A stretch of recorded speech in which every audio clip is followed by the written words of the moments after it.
계속해서 실투금도 생각을 해야 되고 수익률도 생각을 해야 되고 그 상황에서 전세 소진 속도나 전세 물건이 나오는 속도 등을 계속해서 파악을 하면서 시간과 돈, 이 둘 중에 어떤 것을 선택할 것인가 또는 조율을 할 것인가에 대한 부분을 판단을 하면 좋을 것 같습니다. 전세를 내놓은 지 한 달 좀 넘게 만에 처음으로 전세입자가 나타났는데요. 가격은 500 정도 절충해줬으면 좋겠고 1월 말에 잔금을 준다 하는데 굳이 이 사람을 받아야 할까요? 전세 세팅은 갭 투자자의 중요한 역할을 하는 과정이죠. 경매나 매매를 통해서 집을 사고 그 집을 매도하기 전 과정에 내 전략을 펼치는 또 하나의 과정이 됩니다. 전세를 놓는 것이. 그 시장에 대해서 완벽하게 이해하지 못하면 끌려갈 수밖에 없어요. 그 시장에 대해서 본인 스스로 자신이 있어야 합니다. 무슨 말이냐면 현재 전세가, 본인이 생각하는 전세가가 얼마이고 왜 그 가격이 나오는지 체크를 해야 되고 스스로 판단을 해야 합니다. 만약에 대출을 내서 현재 공실 상태를 유지하고 있고 그래서 이자를 계속해서 납입하고 있고 공실 관리를 계속해서 납입하고 있는 부분인데 그 부분이 길어지면 길어질수록 본인의 손해가 많아진다 라고 판단을 한다면 500만원 절충을 해줘도 빨리 들어올 수 있게끔 하는 것이 맞지요. 근데 그 부분에 대한 로스가 없는 분이라면 본인이 원하는 가격을 유지를 해도 나쁘지 않을 것이다 라고 저는 판단을. 다만 보증금이라는 게 500만원이 더 높아지면 내 실투금이 500만원이 줄어드는 건 맞습니다. 실투금은 줄어드는데 반대로 내 수익도 줄어들고 있어요. 지금 무슨 말이냐면 좀 전에 말씀드린 관리비나 또는 이자 같은 것들은 결국 나중에 이 집을 팔았을 때 등비로 인정될 수 있는 금액들이 지금 소진되고 있다는 것이거든요. 분모를 낮추어서, 즉 실투금을 낮추어서 수익률을 높이는 것이 맞는지 분자를 높여서, 즉 수익이 높게끔 해서 수익률을 높이는 게 맞는지에 대한 비교를 해보시는 게 맞다고 저는 판단합니다. 500만원 절충해두고 수익률이 무너지지 않는다면 절충해놓고 마음 편하게 가시라는 말씀 드리고 싶어요. 어느 순간 동안 물건을 내놓으신 건지 그리고 그 사이에 얼마나 많은 사람들이 온 건지 이 부분도 체크를 하셔야 되는 부분이고요. 근데 처음으로 이제 나타났다는 부분은 수요가 많지 않다라는 부분으로 판단할 수밖에 없고 한 달 조금 넘었는데 그 부분이 가격이 높아서 그런 부분인지에 대한 거는 조금 판단을 해야 돼요. 가격 500 정도 절충해 주는 대신 본인의 실투금을 줄일 수 있는 방법들을 생각해 보시라는 말씀을 드리고 싶습니다. 기간도 1월 말로 딱 정해져 있네요. 보니까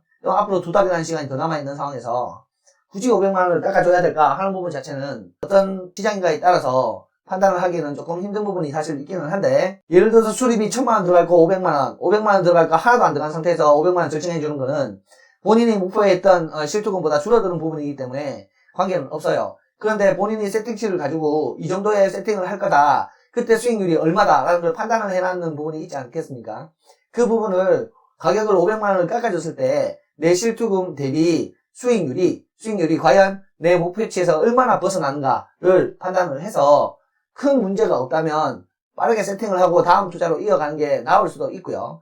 근데 완전히 무너진다 수익률이, 그렇게 되면 가격을 더 올릴 수 있는 방법에 대해서 검토를 하는 게 맞아요. 여러 군데 중개사에 내놓는다든가 좀 더 많은 인테리어를 한다든가 시간적으로 기다린다든가 이런 부분들이 필요한데 첫 전세 입자이기 때문에 무조건적으로 가격을 깎는다는 부분이 쉽지는 않습니다. 여기서 제가 권하고 싶은 방법은 전세를 구하는 사람이 되셔서 그 중개사가 아닌 다른 중개사에 연락을 해서 전세가 얼마나 있는지 가격이 어느 정도 하는지 여부를 역으로 오히려 알아보시라는 말씀을 드리고 싶습니다. 그 중개사하고는 거래를 해야 되니까 오히려 그렇게 이야기를 못하죠. 근데 다른 중개사에 연락을 해서 전세를 구하는 사람으로 들어가서 구하는 사람한테는 도대체 얼마의 브리핑을 하고 있는 것인가에 대해서, 그리고 또 집은 얼마나 많이 있는 것인가에 대해서 모니터링을 조금 체크를 조금 하셔서 절충 여부를 결정을 하면 좋을 것 같다라는 생각이 들고요. 투자자가 많이 몰리는 지역에 순간적으로 전세가 나올 수 있습니다. 투자자가 늘어나는 지역일수록 전세 매물은 나오게 되고 그러면 전세가가 순간적으로 흔들릴 수 있는 부분도 있기 때문에 조금 빠르게 대처를 해야 될 수도 있습니다. 그런데 그조차도 김회사님의 이야기를 무조건 다 따라가지 마시고 현재 시장을 조금 더 냉정하게 다른 방법으로, 다른 시각으로 접근하셔서 그 가격이 합당한 금액인가 아닌가에 대한 부분, 그리고 이 부분을 놓쳤을 때 다른 사람이 얼마 만에 붙을 수 있는 부분인가 또는 내가 경쟁해야 되는 부분이 많지 않은가에 대한 것들을 충분히 검토하면서 결정하셔야 되는 부분이지 않나 라는 생각이 들고요. 계속해서 실투금도 생각을 해야 되고 수익률도 생각을 해야 되고 그 상황에서 전세 소진 속도나 전세 물건이 나오는 속도 등을 계속해서 파악을 하면서 시간과 돈, 이 둘 중에 어떤 것을 선택할 것인가 또는 조율을 할 것인가에 대한 부분을 판단을 하면 좋을 것 같습니다. 현장에 한번 나가보시라는 말씀 드리고 싶습니다. 만약에 현장을 못 나가면 전화로라도 임장을 하셔서 체크를 하시면 좋을 것 같습니다. 수도권 구축 밀집 지역 바로 옆에 신축 대단지가 4월에 입주하는 곳이 있다. 매매 가격은 절정이 될 것 같은데 문제는 전세도 일시적으로 많이 나올 것 같아서 망설여진다. 전세 가격이 낮아지면 어차피 실투금은 몇 달 전과 같아질 텐데 이럴 때 좋은 접근 방법이 있을까요? 수도권 구축 밀집 지역에 현재 수요가 어떤지가 일단 우선입니다. 지금 집이 없어서 못 파는 또는 집이 없어서 세를 놓지 못하는 상황에서 만들어지는 신축 대단지는 가격이 무너지지 않을 수도 있습니다. 4월에 입주를 하면 지금 4개월이 남았고 지금 현재 전세를 내놓고 있는 사람들도 조금 있을 거라고 보네요. 저는 물건들을 내놓을 겁니다. 가격을 낮춰서 구축에 있는 그 자체 물건의 수요가 변동되고 있는 건지 또 체크를 해주셔야 되고요. 새로 나오는 신축 단지에 현재 전세 매물이 나오고 있는 것은 없는가에 대한 부분도 체크를 해주셔야 됩니다. 그래서 입주하는 곳이 있으면 대단지 입주를 하게 되면 무조건 가격이 떨어질 거다라고 판단하는 그거는 틀린 내용이에요. 떨어지는지 떨어지지 않는지에 대한 부분은 그럼 구축이 떨어지는 건지 신축이 떨어지는 건지 둘 다 떨어지는 건지에 대한 부분은 현장에서 파악을 해주셔야 된다는 부분이고요. 그 부분이 가격보다 거래량 또는 물건 개수의 증가와 더 큰 영향이 있다라고 판단을 하시면 될 것 같아요. 현재 수요의 변동성, 그러니까 6개월 전에 수요와 지금 현재 수요, 6개월 전의 매물과 현재 매물의 수요 얼마나 차이가 났는지, 매물의 개수는 줄어들고 수요는 그대로 유지가 된다고 하면 또는 수요가 늘어난다 하면 옆에 신축 대단지가 일어나도 전세가가 흔들리지 않을 수도 있다는 부분을 체크를 하셔야 되는 부분이고요. 두 번째로 이제 전세 가격이 낮아지면 어차피 실투금은 몇 달 전과 같아진다. 지금 신축의 영향으로 매가가 2천 정도가 내고가 가능하다. 그러면 집값이 싸지면은 전세가 그대로 있다면 실투비가 줄어드는데 나중에 그 신축 매물 때문에 전세가가 떨어지면 지금 수준에 있는 상황과 갭이 똑같은 거 아니냐, 그래서 실투비가 똑같이 들어가는 것이 아니냐, 이럴 때 어떻게 접근해야 되는 거냐에 대한 걸 지금 말씀하시는 거네요. 가격이 떨어지는데 실투비는 똑같이 들어간다, 이 부분이잖아요. 같은 실투금, 같은 갭이 중요한 것이 아니라 매가가 떨어졌다는 부분에 집중을 하셔야 되겠다라는 말씀을 드리고 싶습니다. 당장 내 실투금이 얼마가 들어가는지가 문제가 아니라 차후에 매가가 어떻게 움직이는지가 더 중요한 부분이에요.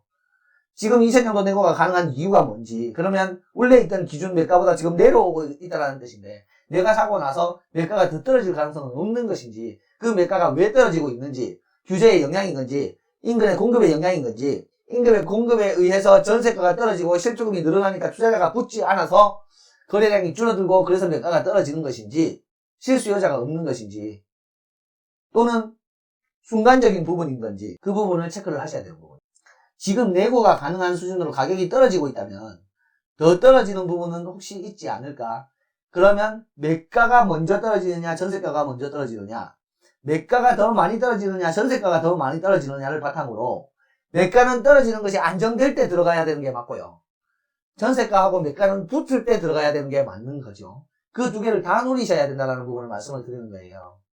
매가 2천 정도 내고가 가능한 것이 매매가가 떨어지는 것이 아니다라고 이야기를 하시면, 예를 들어서 매가가 떨어져서 2천 내고가 가능한 게 아니라 그 물건에 뭔가 문제가 있다, 경매 넘어가기 일부 직전이거나 특별한 사정이 있어서 그 물건 하나만 2천만 원 정도 내고가 가능한 물건인 상황이라면 전세가가 내려가고 있는 이 상황에서는 그 물건 빨리 사서 빨리 전세 놓는 게 맞지요.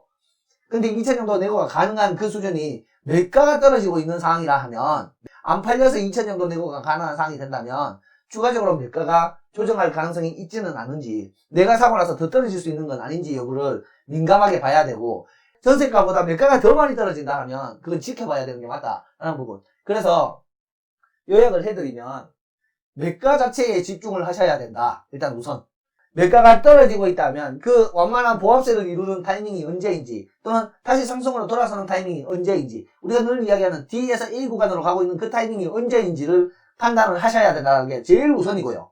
둘째로, 그러면 전세가가 받쳐져서 내 실투금 안으로 살 수 있느냐, 내 목표 수익률이 나오느냐에 대한 부분을 따져서 타이밍은 없는데 내가 들어갈 거냐 안 들어갈 거냐에 대한 부분을 결정을 하셔야 된다라고 말씀을 드리고 싶습니다.